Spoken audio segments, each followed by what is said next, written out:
ባይዘዌ ክርስትና መፈታት አይደለም፣ ለፈታን መታሰር ነው።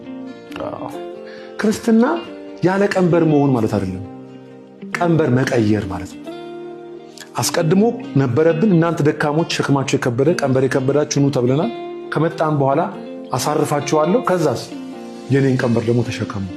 ቀንበሩን ነው እንጂ የቀየረልን። ውርንጫይቱን ፍቷትና አምጡ ቢጠይቋችሁ ለጌታም ታስፈልገዋለች ነው እንጂ ያለው ፍቷትና ልቀቋት የሚል ትምህርት የለም።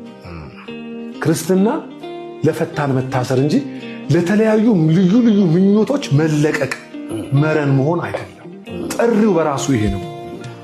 ሕዝቤን ልቀቅ ሲል ልቀቅ ብቻ አይደለም ያለው፣ ያመልከኝ ዘንድ ያገለግለኝ ዘንድ ሲል አለ እንጂ መለቀቅ ማለት ለለቀቀ መያዝ ማለት ነው እንጂ